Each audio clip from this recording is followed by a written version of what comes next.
오후 시간마다 열왕기상의 말씀을 살펴보는 가운데 오늘 말씀을 살펴보게 되었는데요. 솔로몬이 다스리던 시대의 이스라엘은 그 시대의 강대국으로 자리 잡게 되었습니다.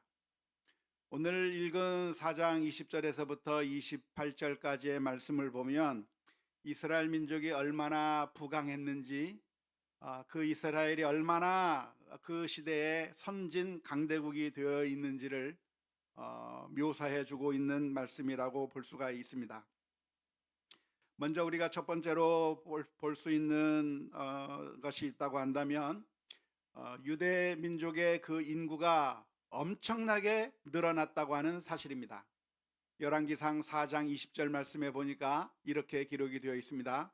유다와 이스라엘의 인구가 무엇과 같이 바닷가에 모래같이 많게 되매 먹고 마시고 즐거워하였으며 라고 표현하고 있습니다.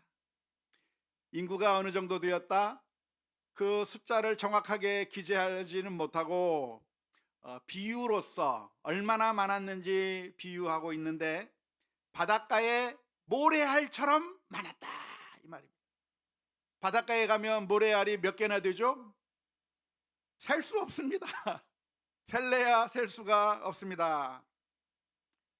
정말 많은 그런 인구가 팽창하게 되었다고 하는 얘기인데 일종의 과장법적인 표현이죠.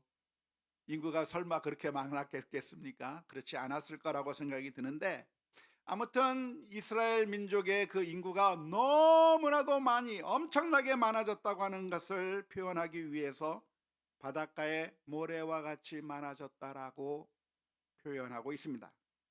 그런데 이 표현을 보면 뭐 생각나는 거 없습니까? 이스라엘 유다 민족 이스라엘 사람들의 인구가 바닷가에 모래와 같이 많아졌다라고 하는 이 표현을 보면서 떠오르는 게 있으십니까? 예? 이야, 대단합니다. 하나님께서 아브라함에게 주셨던 약속이 생각이 난대요. 와, 놀랍습니다. 이게 성경 일독의 효과입니까? 아브라함에게 하나님께서 해주셨던 약속, 내가 너로 하여금 큰 민족을 이루고 바닷가의 모래와 같이 하늘의 별과 같이 많게 해주셨다고 하는 그 하나님의 약속이 그대로 이루어졌다고 하는 점을 보여주는 말씀인 것이죠. 그런데 그 약속이 언제 주어졌던 약속입니까? 언제 주어졌어요? 아브라함에게 아들 하나 없을 때. 아니, 바닷가의 모래는커녕 아기 한 마리도 한 마리가 아니죠.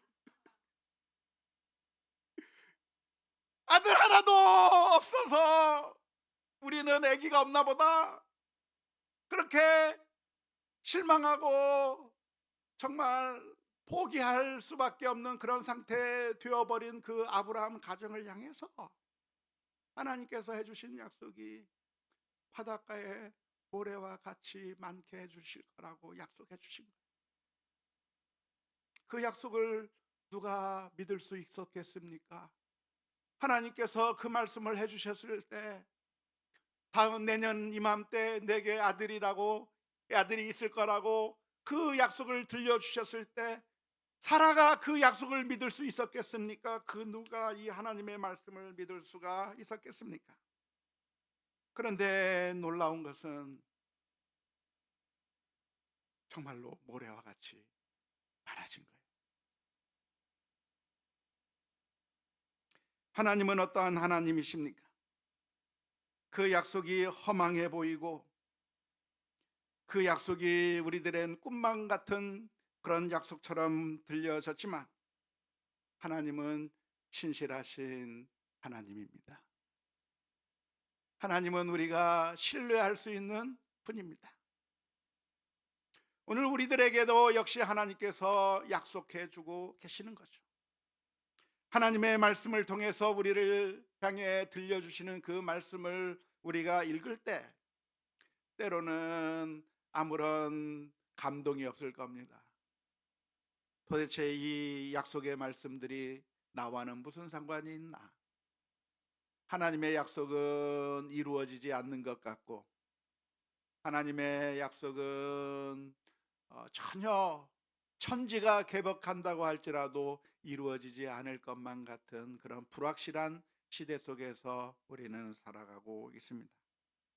하지만 그럼에도 불구하고 우리는 믿음을 지켜야 될 줄로 믿습니다. 하나님께서 우리를 사랑하고 계시고 우리를 위하여 큰 계획을 가지고 계시며 우리로 하여금 풍성하게 하시기 위해서 하나밖에 없는 그 아들을 내어 주시기까지 사랑해 주신 그 하나님의 놀라운 사랑을 오늘 바라보며 흔들리는 상황 속에서도 때로는 모든 것이 다 막혀버리고 때로는 내게 아무런 소망 하나 남지 않은 것처럼 느껴지는 그 상황에서도 오늘 저와 여러분들이 기억해야 될 게 있다고 한다면 하나님은 사랑의 하나님이세요. 그리고 하나님께서는 우리를 그 누구보다도 사랑하고 계시고 우리를 가장 소중하게 여기시기 때문에 하나밖에 없는 그 아들을 우리 위에 내어 주실 정도로 우리를 사랑하시는 분이라고 하는 사실을 기억하면서 우리의 평생 동안 지금까지도 우리가 믿음을 가지고 살아왔지만 우리의 평생 동안에 흔들리는 이 세상의 것들을 보면서 두려워하고 무서워할 게 아니라 하나님을 바라보며 믿음으로 승리하는 우리 모두가 다 될 수 있기를 주님의 이름으로 축원합니다. 이스라엘의 인구가 이렇게 늘어가는 것은 아주 큰 축복이었습니다.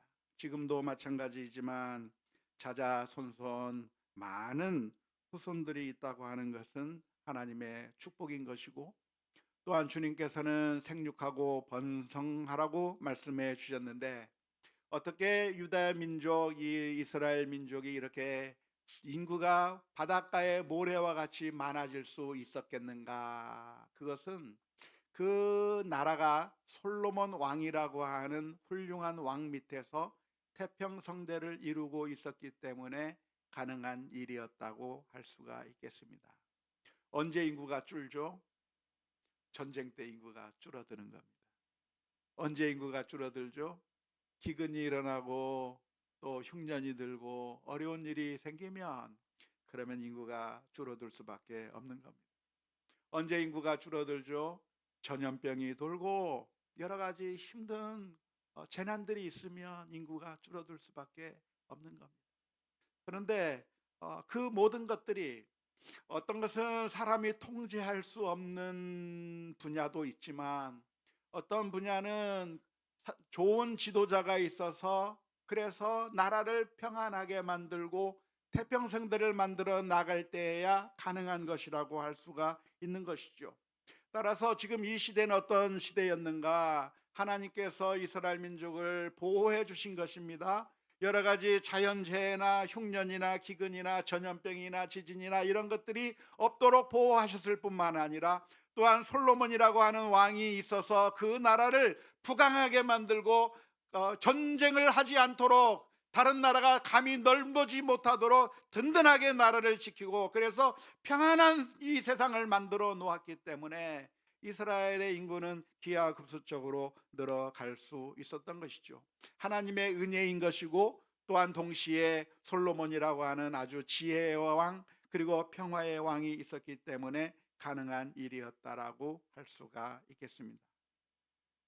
뿐만 아니라 지금 이스라엘은 어떤 상태가 되었습니까? 영토가 늘어나고 그 주변 국가까지 정복해서 다스리는 그런 상태까지 되었습니다. 열왕기상 4장 21절 말씀을 보니까 솔로몬이 그 강에서부터 블레셋 사람의 땅에 이르기까지와 애굽 지경에 미치기까지 모든 나라를 다스림으로 솔로몬이 사는 동안에 그 나라들이 조공을 바쳐 섬겼더라. 이스라엘 주변의 모든 국가들을 다 통치했어요. 그 통치한 범위가 어디서부터 어디까지? 그 강에서부터. 그 강이 무슨 강이죠? 무슨 강인가요? 요단강인가요? 아니요, 요단강이 아니고 메소포타미아 강을 의미합니다. 그 강 그러면 메소포타미아 강이에요. 메소포타미아 강이 어디에 있어요? 지금의 이라크 지역에서부터 어디까지? 저 블레셋까지, 저 애굽까지. 그러니까 지금 아랍 세계 전체를 다 통치하고 있는 엄청난 영향력을 가지고 있었던 시대가 솔로몬의 시대였던 것이죠. 그래서 좋은 지도자 한 명 세워지는 것은 정말 중요한 일이라고 할 수가 있겠습니다. 지난 시간에 좋은 지도자가 필요한 것과 동시에 그 좋은 지도자를 보필하면서 함께 일할 수많은 동역자들이 필요하다는 것에 대해서 지난 시간에 살펴보았는데요. 오늘은 참된 지도자, 정말 좋은 지도자가 필요하다고 하는 사실을 다시 한번 실감해 주게 하는 그런 본문이라고 할 수가 있었습니다. 이스라엘은 언제나 이렇게 좋은 모습을 가지고 있었는가? 아니죠. 다윗과 솔로몬 때는 이런 일이 가능했었지만 안타깝게도 그 이후에는 점점 쇠락해 버려서, 그래서 그 다음부터는 이스라엘이 오히려 조공을 바쳐야 됐었고 오히려 침략을 받았어야 됐고, 그래서 솔로몬 이후에 그 유다와 이스라엘의 상황을 본다고 하면 정말 나라가 점점 쇠락해져 버려 가지고 결국에는 나라가 없어져 버리는, 포로로 끌려가게 되는 안타까운 모습을 보여주었던 것인데, 결국 지도자 한 사람이 어떤 사람이었는가에 따라서 그 나라의 운명이, 나의 운명이 바뀐다고 하는 사실을 잘 알 수가 있습니다. 지혜의 사람 솔로몬이 왕으로 있으니까 나라가 부강해지는 것이고 태평성대를 누리게 된 것이죠. 근데 만일 지도자가 하나님을 경외하지 않고 잘못된 지도자가 세워진다고 한다면, 무속에 빠지고 술에 빠져 사는 사람이 한 나라를 다스리게 된다고 한다면 나라가 위태로워질 수밖에 없는 것이죠. 그래서 좋은 지도자를, 정말 하나님을 경외하며 하나님의 말씀에 따라 이 나라를 다스릴 수 있는 좋은 지도자를 세우는 것은 정말 중요한 일이라고 할 수가 있겠습니다. 그런데 오늘 읽은 말씀 가운데서 열왕기상 24장 22절에서부터 23절의 말씀에 보면 이런 말씀이 기록되어 있습니다. 솔로몬의 하루의 음식물은 가는 밀가루가 30고루요, 굵은 밀가루가 60고루요, 살진 소가 10마리요, 초장의 소가 20마리요, 양이 100마리며 그 외에 수사슴과 노루와 암사슴과 살진 새들이 였더라. 장어도 많이 가져갔더라. 등등. 당시 이 솔로몬이 그걸 다 먹었을까요? 솔로몬이 혼자 다 먹었나요? 아니요. 솔로몬의 그 궁정에서 사용되는 모든 음식의 양을 그렇게 표현한 것입니다. 그만큼 솔로몬 행정부가 엄청나게 비대했다고 하는 것을 알 수가 있겠는데요. 그 비용이 정말 어마어마했다. 하루의 음식이 그 정도였다고 하니까 1년치 예산이면 얼마나 들까요? 엄청나게 궁정에서 먹어치운 액수가 엄청나게 많을 겁니다. 이거 좋은 얘기예요, 나쁜 얘기예요?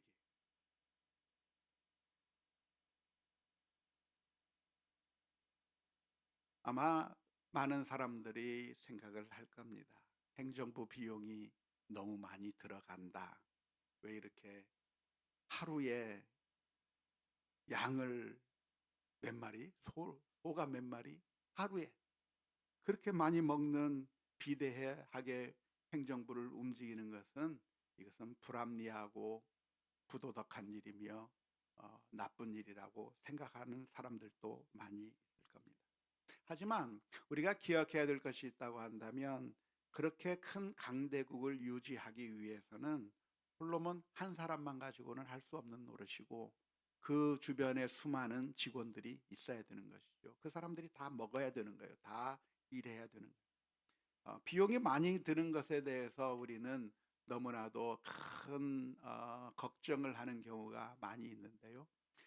크게 움직이려고 한다면 크게 비용이 드는 것은 어찌할 수가 없는 것이죠. 그래서 만일 비용을 줄이자 그러면 어떻게 되겠습니까?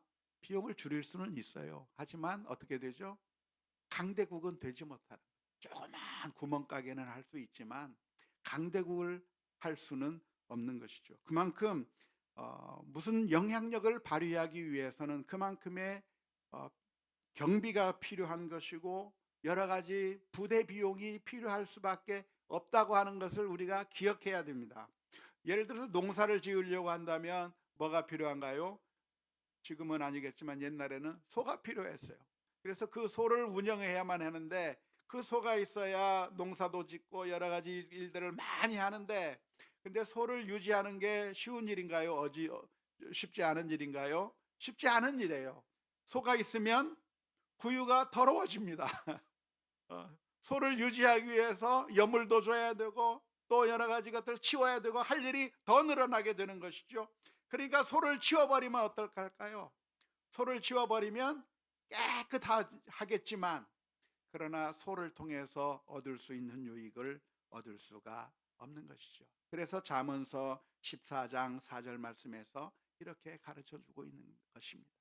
소가 없으면 구유는 깨끗하려니와 소의 힘으로 얻는 것이 많으니라. 솔로몬이 다스리던 그 나라에서는 솔로몬이 있었을 뿐만 아니라 솔로몬을 도와서 수많은 관리들이 있었고 직원들이 있었는데, 그런 사람들이 있었기 때문에 이스라엘이 저 강가에서부터 저 메소포타미아 강에서부터 저 애굽에 이르기까지 그 큰 나라를 효율적으로 관리하면서 제대로 잘 돌아갈 수 있게 만든 것이죠. 그런데 그 경비가 아까워서 야, 이 경비 너무 많다, 줄이자 그러면 한 나라도 제대로 운영하지 못할 뿐만 아니라 다른 나라부터 지배를 받을 수밖에 없는 안타까운 결과를 가져오게 되는 것입니다. 그래서 우리는 근시안적인 방법으로 이 세상을 바라볼 것이 아니라 우리가 이 솔로몬 왕국이 어떻게 부강해질 수 있었는가, 어떻게 강대국이 될 수 있었던가, 그러한 거시적인 관점에서 모든 것들을 바라보아야 합니다. 안타깝게도 교회라고 하는 공동체에서도 수많은 사람들이 의견들을 낼 때가 많이 있어요.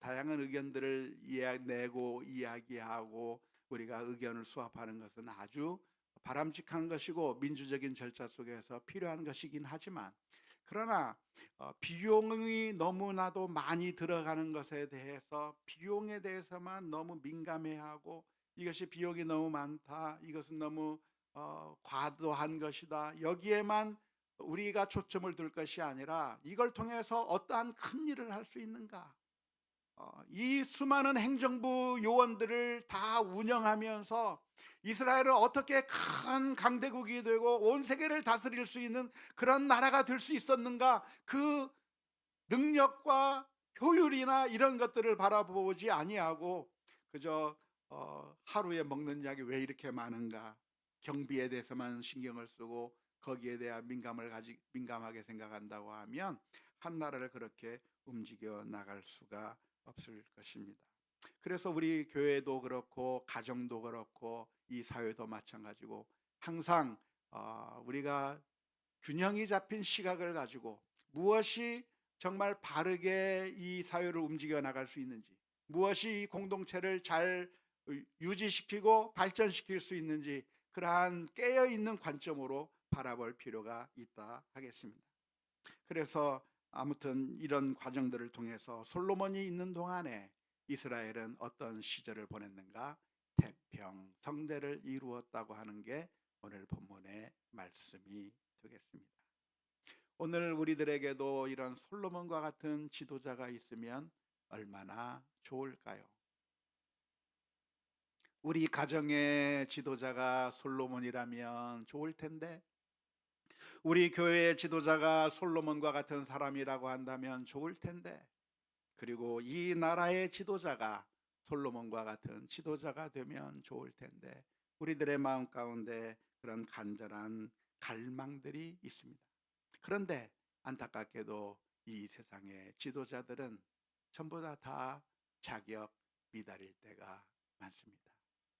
가정에서도 마찬가지고 교회에서도 마찬가지고 이 사회에서도 마찬가지고 우리는 소망을 두고 이 사람을 바라보았는데, 그런데 그 사람이 보여준 행실은 우리들의 기대를 실망하게 만드는 그런 모습만 보여주는 게 사람들이 보여주는 모습일 것입니다.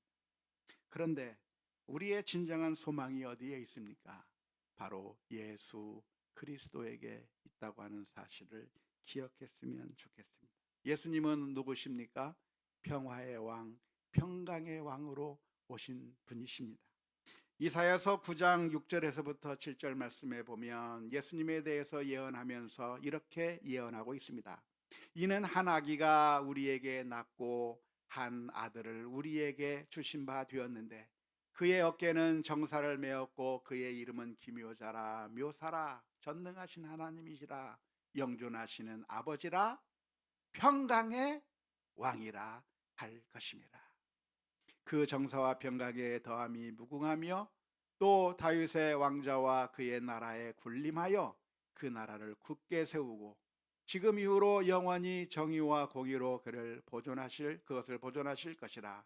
만군의 여호와의 열심히 이를 이루시리라 약속해 주셨습니다. 이 세상에 사는 동안에 이 세상의 지도자들은 다 부족할 수밖에 없습니다. 너무 큰 기대를 하지 않는 게 정신건강에 도움이 될 겁니다. 이 사람이 싫어서 저 사람을 세우면 문제가 해결되는 것이 아니라 또 다른 문제가 있고, 이 사람이 싫어서 저 사람을 세우면 또 다른 문제가 있고, 사람이라고 하는 지도자는 언제나 부족할 수밖에 없고 연약할 수밖에 없는 것이죠. 그래서 그런 과도한 기대, 사람에 대한 기대를 과도하게 할 것이 아니라 같이 협력하면서 부족한 것들은 같이 만들어 나가면서 주님께서만이 우리의 참된 문제 해결자 되시고 우리의 삶의 영원한 소망이 된다고 하는 사실을 기억하면서 주님을 바라보는 우리 모두가 다 될 수 있기를 주님의 이름으로 축원합니다.